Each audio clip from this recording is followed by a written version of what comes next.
numéro de ce magazine spécial à Kolwezi. Comme je vous avais promis qu'on sera à Lubumbashi, on était à Lubumbashi, maintenant nous sommes à Kolwezi. C'est une émission très spéciale que nous faisons ici à Kolwezi. Merci beaucoup pour votre sympathie et attention que vous accordez toujours à ces magazines. Parlons-en. Et vous savez, pendant cette tournée dans la province du Katanga, je ne suis pas seule, je suis avec ma consoeur Rosette Katombi de Kin 24. Bonjour Rosette. Bonjour Blandine, c'est avec un grand plaisir d'être surtout ici à Kolwezi. Je crois que on a parlé de ça quand on était à Lubumbashi et aujourd'hui nous sommes là à Kolwezi. Encore une fois, merci d'être très nombreux devant vos postes téléviseurs pour nous suivre.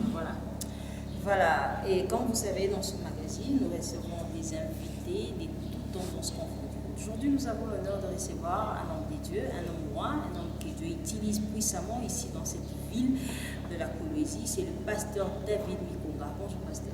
Merci beaucoup, bonjour ma sœur Blandine. Très heureuse de vous recevoir dans le cadre de notre magazine Parlons-en. Et est-ce que vous pouvez brosser votre parcours en quelques minutes pour que les spectateurs puissent se renseigner? Ok, merci beaucoup. Mon parcours est tellement long, mais depuis que j'ai vu commencer cette œuvre de ministère en tant que pasteur, c'est depuis 2015 qu'on a eu à commencer cette église. Je suis pasteur visionnaire de la communauté des assemblées Rocher des Âges, qui a son siège principal ici à Kolwezi. Et nous avons commencé par défricher un champ nouveau, ça veut dire par l'évangélisation porte à porte. Et nous avons gagné quelques âmes. Et avec ces âmes-là, nous avons commencé l'église qui aujourd'hui est devenue une grande communauté. Et si les téléspectateurs nous suivent en ce moment peuvent comprendre quelle est la vision que Dieu vous a donnée pour aujourd'hui conduire ce peuple de Dieu? Merci beaucoup.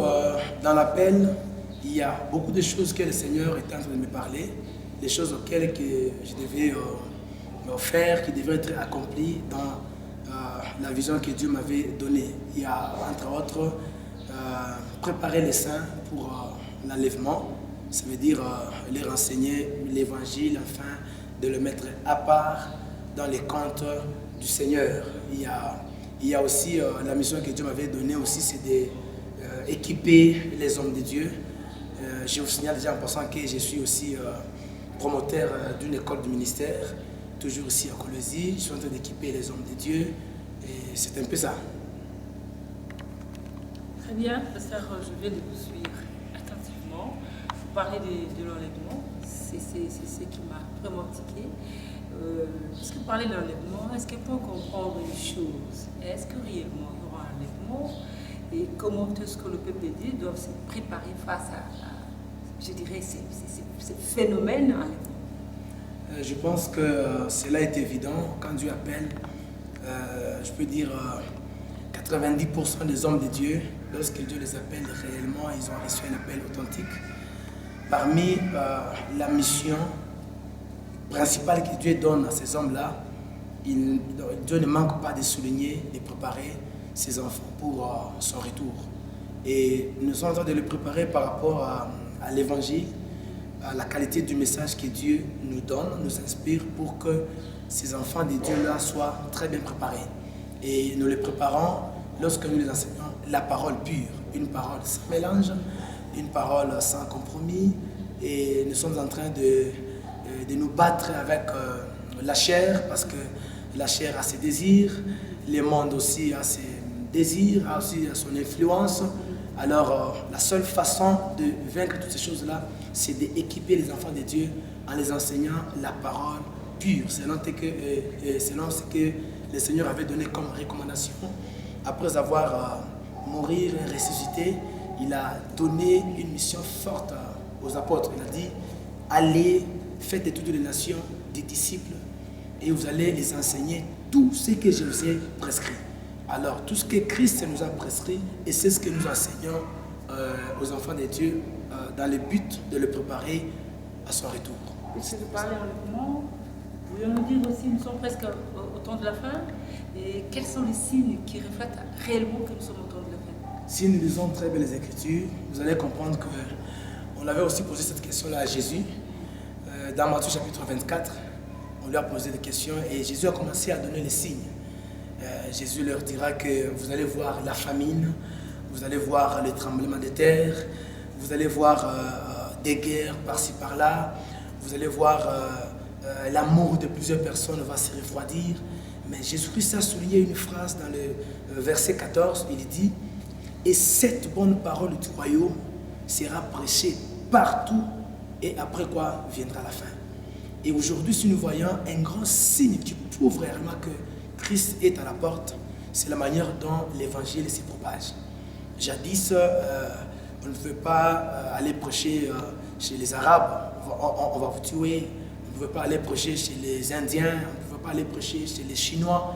Mais aujourd'hui, toutes ces races-là commencent maintenant aussi à recevoir l'évangile. Et il y a même nos frères. Ça date déjà, ça fait plusieurs années que oui. Depuis ce temps-là, c'était déjà. Est-ce que les gens comprennent aussi que nous sommes au temps de la fin? C'est ça. Les gens comprennent. Parmi les signes, j'étais en train de dire, il y a la propagation de l'évangile dans toutes les races et dans tout le pays. Il y a aussi un autre signe, c'est voir ce qui se passe actuellement. L'évangile est presque torturé. Les gens s'accrochent beaucoup plus à ce qui frappe le regard. Les gens n'aiment pas, ils ne donnent pas vraiment de la valeur aux choses de Dieu. Les gens sont liés à la chair. Or, tout ça, ce sont des signes. Mais il faut savoir, la faute revient à qui? Si les gens sont liés aux choses du monde aujourd'hui, il faut savoir, la faute revient à qui? Je ne vais pas attribuer la faute à qui que ce soit, sauf que c'est l'accomplissement des promesses. Peut-être que le message est mal prêché. Non, le message n'est pas mal prêché. De partout, les hommes de Dieu parlent et ils prêchent très bien. Je ne pense pas qu'il peut y avoir une église qui enseigne aux gens d'aller voler, aux gens d'aller se prostituer, aux gens d'aller, je ne sais pas, cambrioler les maisons des gens. Je ne pense pas qu'il peut y avoir mais la repentance est moins enseignée aujourd'hui dans les églises. La repentance, elle n'est pas moins enseignée aujourd'hui parce que je sais que dans plusieurs églises, on parle de la repentance. La repentance, d'abord, c'est quoi? C'est pas seulement que quelqu'un confesse ses péchés. Non. La repentance, c'est le message qui ramène l'homme vers son Créateur. Et je crois que ce message-là est prêché, bien qu'il est aussi torturé par les faux docteurs, il est aussi torturé par les faux pasteurs, par les fausses églises. Parce que là où il y a la vraie église, il y a aussi la fausse église qui est là, bien sûr, pour faire quoi? Pour combattre la véracité de la parole. Et la repentance, moi je crois que la repentance, elle est enseignée. Le message du salut, il est enseigné.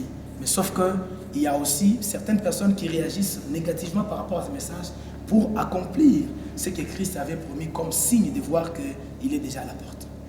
Pourrions-nous dire que nous sommes presque à l'accomplissement de Matthieu 24, 24?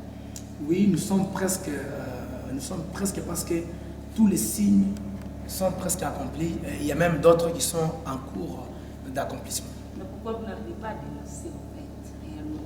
Comme la Bible le dit clairement, comme de l'eau de nos pères, la Bible dit, car s'élèvera des faux Christ, des faux prophètes. Oui. Mais vous n'arrivez pas à le dire tout haut devant la chair. Voilà, celui-là est un faux, celui-ci est un vrai. Vous n'arrivez pas à le dire pourquoi. Qu'est-ce qui se passe? Moi, je peux vous dire sans fois oser que je suis le protecteur de la Sainte Doctrine. Je suis conservateur de la Sainte Doctrine et je frappe chaque jour. Moi, je ne peux pas prêcher n'importe quel message sans toucher à l'essentiel. Et moi, je sais qu'actuellement, le message essentiel, c'est ramener. Non, c'est pas me toucher pas, mais ouais.